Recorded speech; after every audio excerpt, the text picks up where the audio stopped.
Hello, this is Rewind, Relax, Release. I'm your host, Daleena. This episode will be geared for sleep, so feel free to go ahead and start getting comfortable. Go ahead and make sure that your pillow is just right and adjust your blankets and settle in for a good night's sleep. And so as not to disturb your sleep later, I want to thank you for listening, and I would like to invite you to rate, review, and subscribe. It really does help if you do those things, and share this with any of your friends that might enjoy it. If you have any questions, comments, or episode suggestions, please feel free to email me at rewindrelaxrelease@gmail.com. Thank you for listening, and take care of yourself. You're worth it. Now let's get started.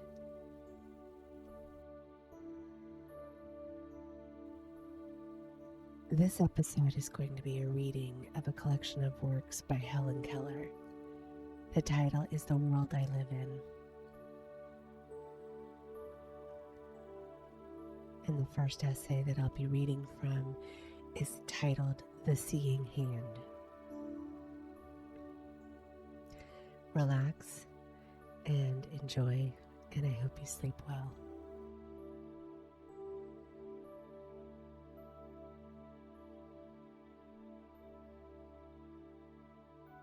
The Seeing Hand. I have just touched my dog.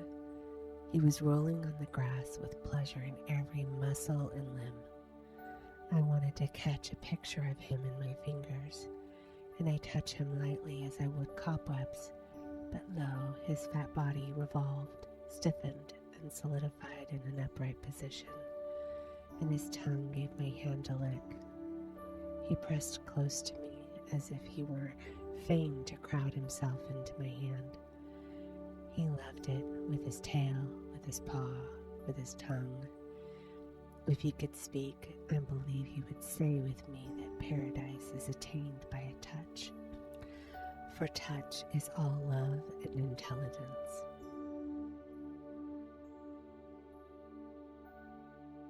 This small incident started me on a chat about hands, and if my chat is fortunate, I have to thank my dog, Star. In any case, it is pleasant to have something to talk about that no one else has monopolized.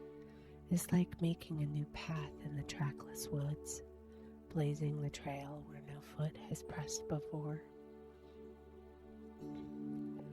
I am glad to take you by the hand and lead you along an untrodden way into a world where the hand is supreme. But at the very outset, we encounter difficulty. You are so accustomed to light, I fear you will stumble when I try to guide you through the land of darkness and silence. The blind are to be the best of guides. Still, though, I cannot warrant not to lose you. I promise that you shall not be led into fire or water, or fall into a deep pit. If you will follow me patiently, you will find that there's a sound so fine nothing lives twixt it and silence, and that there is more meant in the things that meets the eye.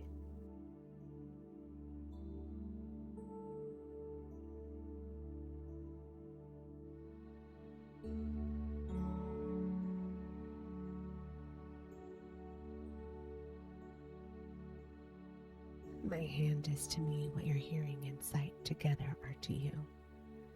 In large measure, we travel the same highways, read the same books, speak the same language, yet our experiences are different.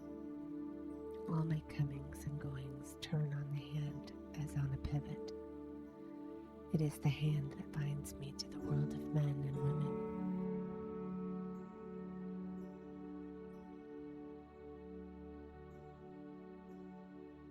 Their hand is my feeler with which I reach through isolation and darkness and seize every pleasure, every activity that my fingers encounter.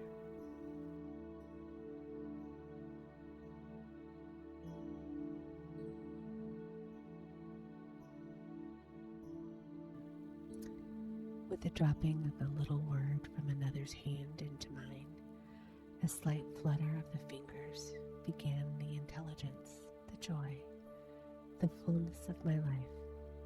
Like Job, I feel as if the hand has made me, fashioned me together round and about, and molded my very soul.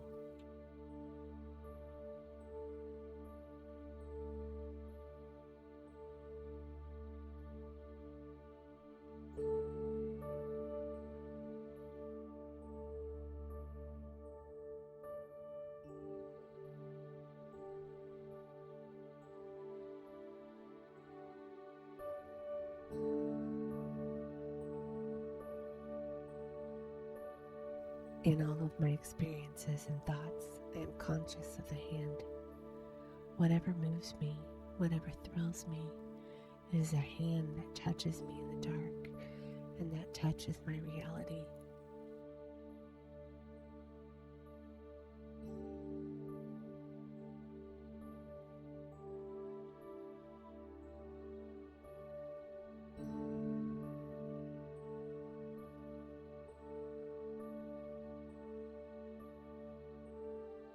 You might as well say that a sight which makes you glad, or a blow which brings the sting of tears to your eyes, is unreal, as to say that those impressions are unreal which I have accumulated by means of touch.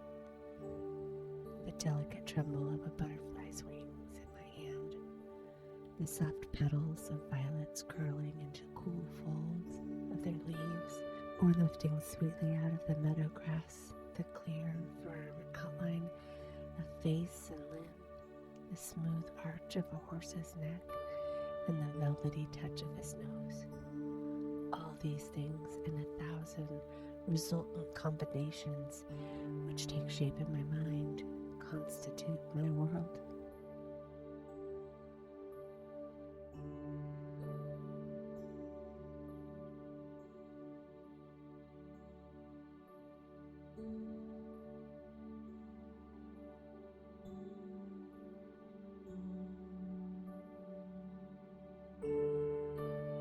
Ideas make the world we live in, and impressions furnish ideas. My world is built of touch sensations, devoid of physical color and sound, but without color and sound it breathes and throbs with life. Every object is associated in my mind with tactile qualities, which combine in countless ways and give me a sense of power, of beauty, or of incongruity, for with my hands I can feel the comic as well as the beautiful in outward appearance of things. Remember that you, dependent on your sight, do not realize how many things are tangible. All palpable things are morbid or rigid, solid or liquid, big or small, warm or cold, and these qualities are variously modified. The coolness of a water lily rounding in its bloom is different from the coolness of an evening wind in summer.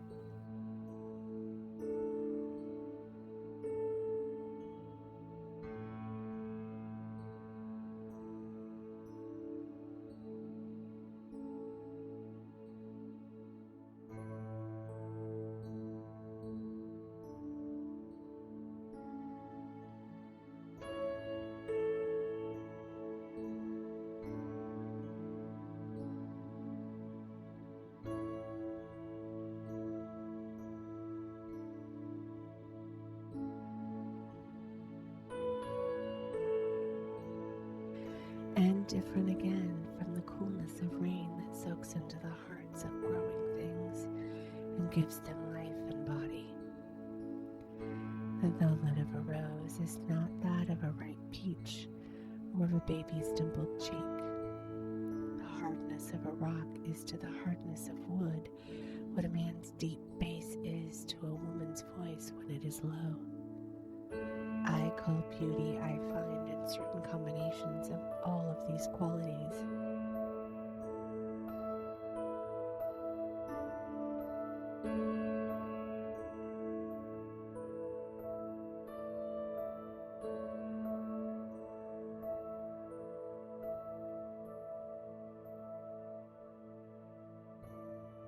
and it is largely derived from the flow of curved and straight lines, which is over all things.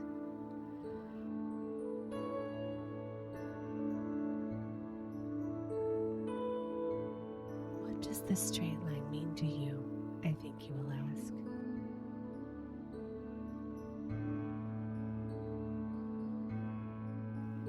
It means several things. It symbolizes duty.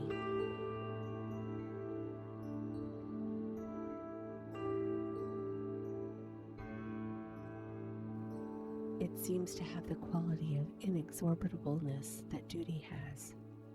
When I have something to do that must not be set aside, I feel as if I were going forward in a straight line, bound to arrive somewhere or go on forever without swerving to the right or to the left.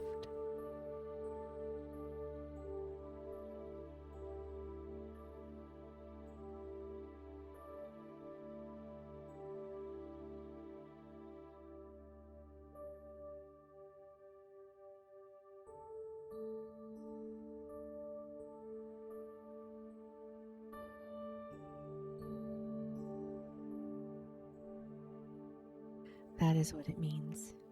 To escape this mortalizing, you should ask, how does the straight line feel? It feels as I suppose it looks, straight. A dull thought drawn out endlessly.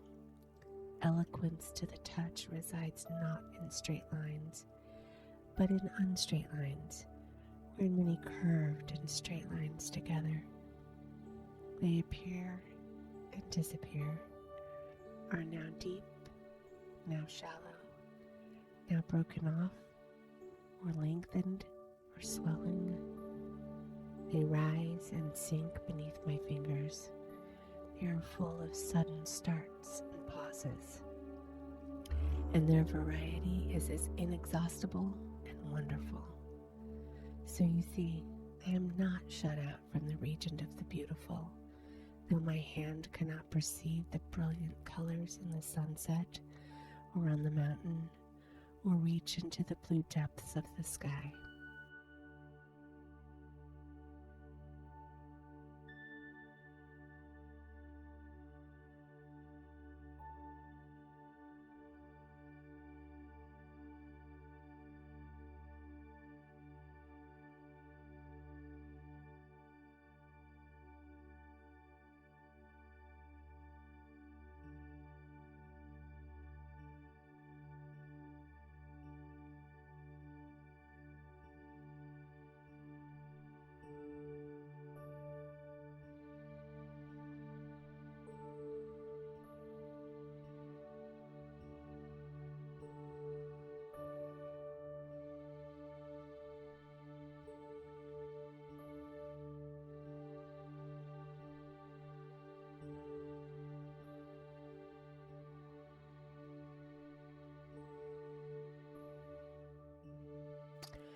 Physics tells me that I am well off in a world which, I am told, knows neither cold nor sound, but is made in terms of size and shape and inherent qualities.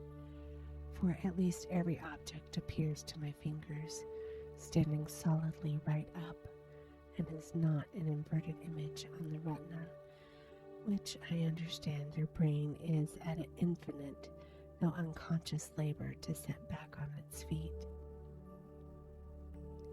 A tangible object passes complete into my brain with warmth of life upon it, and occupies the same place that it does in space, for without egotism the mind is large as the universe.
When I think of hills, I think of upward strength I tread upon.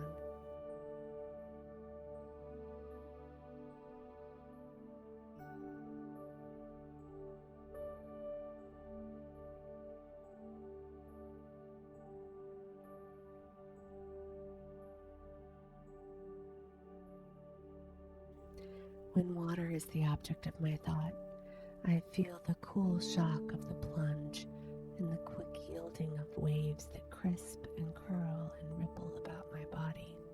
The pleasing changes of rough and smooth, pliant and rigid, curved and straight in bark and branches of a tree give the truth to my hand. An immovable rock with its juts and warped surface bends beneath my fingers into all manner of grooves and hollows. The bulge of a watermelon and the puffed up roundness of squashes that sprout, bud, and ripen in the strange garden planted where behind my fingertips are ludicrous in my tactile memory and imagination. My fingers are tickled to delight by the soft ripple of a baby's laugh, and I find amusement in its lusty crow of a barnyard autocrat.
I once had a pet rooster that used to perch on my knee and stretch its neck and crow.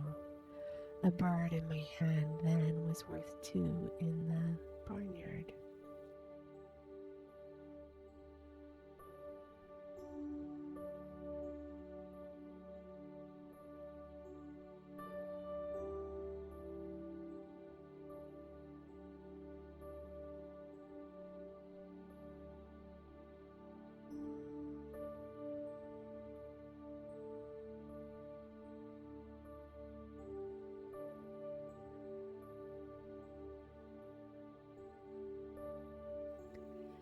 My fingers cannot, of course, get the impression of a large whole at a glance, but I feel the parts, and my mind puts them together.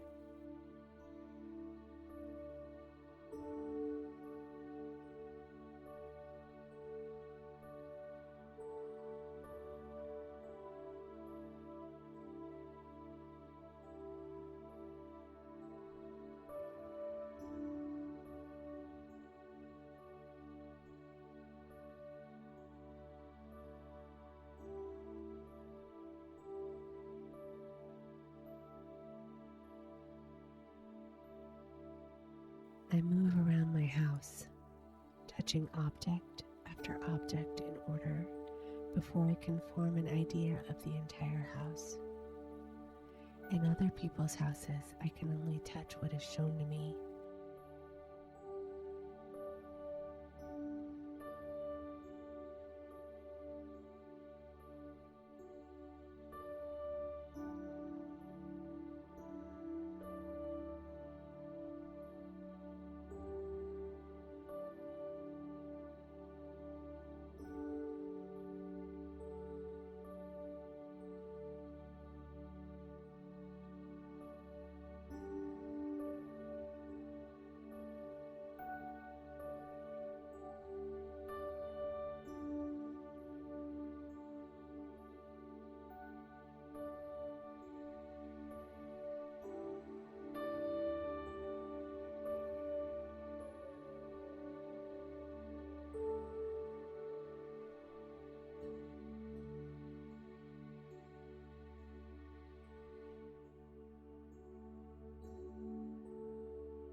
the chief objects of interest, carvings on the wall, or a curious architectural feature exhibited like a family album.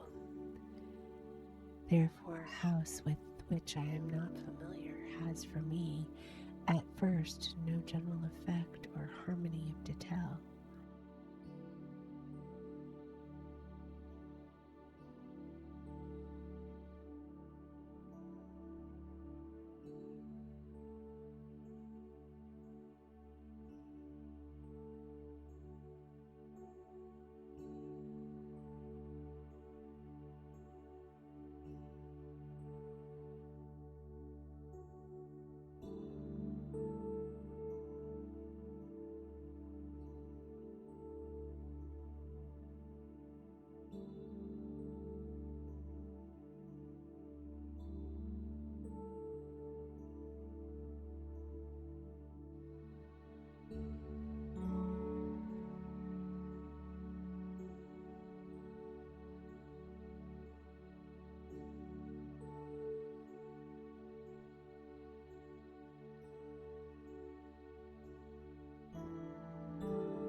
Is not a complete conception, but a collection of object impressions which, as they come to me, are disconnected and isolated.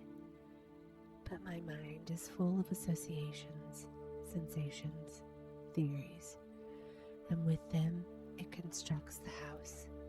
The process reminds me of building Solomon's temple, where was neither saw nor hammer nor any tool heard while the stones were being laid one upon another.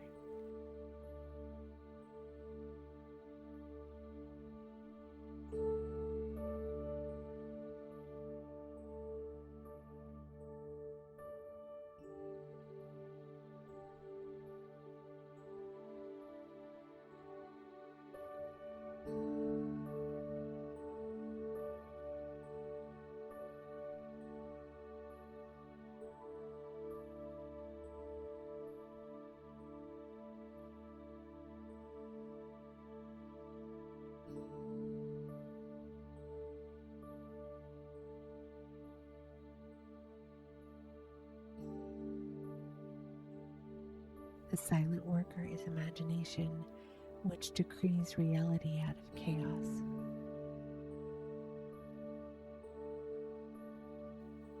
Without imagination, a poor thing my world would be.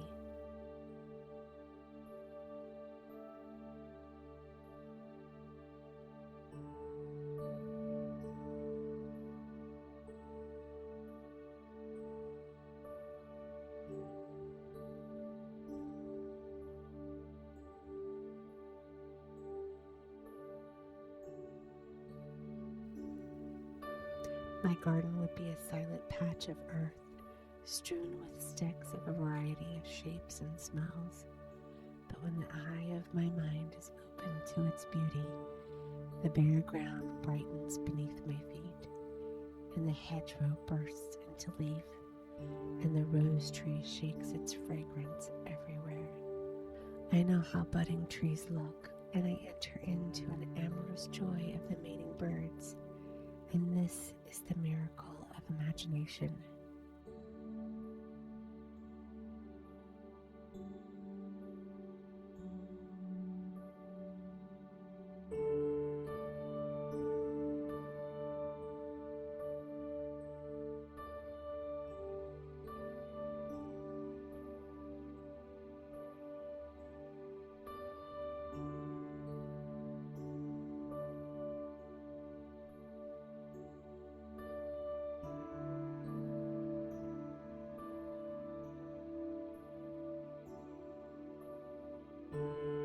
Although, compared with the life-warm, mobile face of a friend, the marble is cold and pulseless and unresponsive, yet it is beautiful to my hand.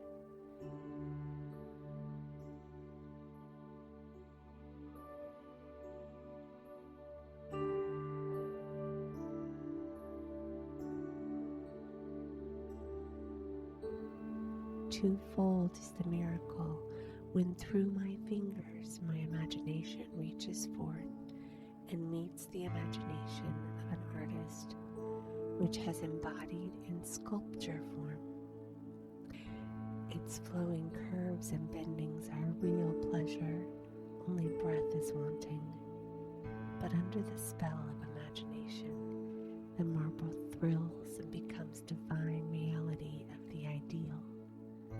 Imagination puts sentiment into every line and curve, and the statue in my touch is indeed the goddess herself who breathes and moves and enchants.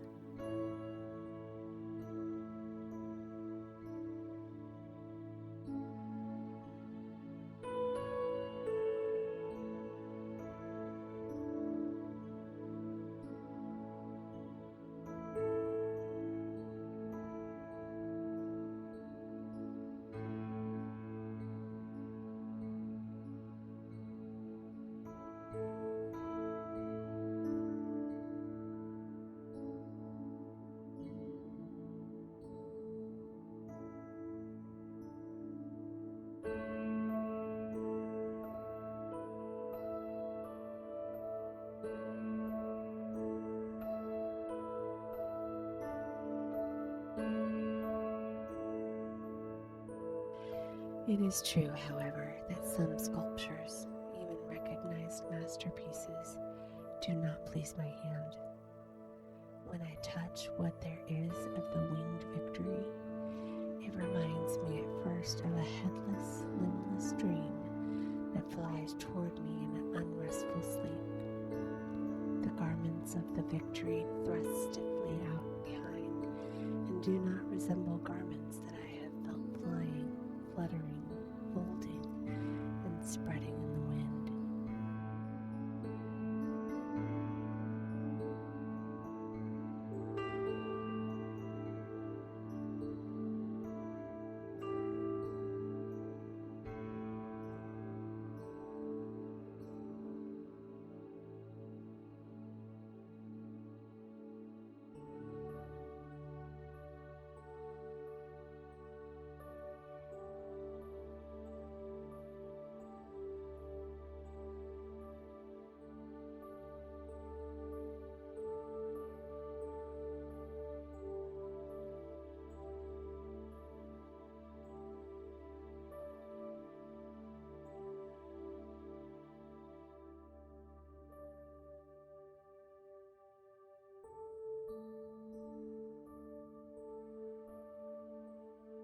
But the imagination fulfills these imperfections, and straightway the victory becomes a powerful and spirited figure with the sweep of sea winds in her robes and the splendor of conquest in her wings.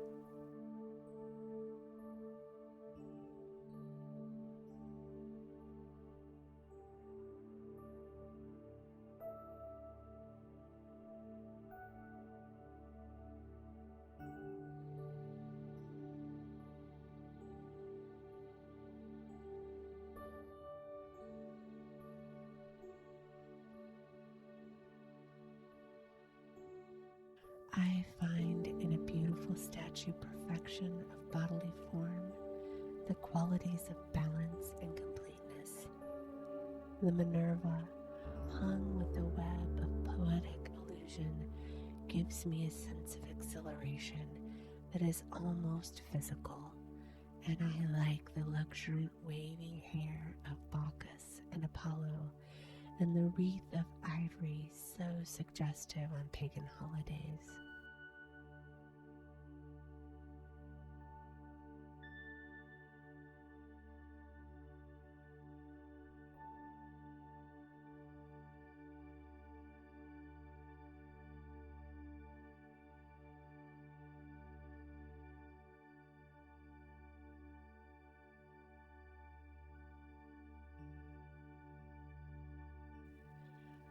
So imagination crowns the experience of my hands, and they learned their cunning from the wise hand of another, which itself guided by imagination led me safely in the paths that I knew not, made darkness light before me, and made crooked ways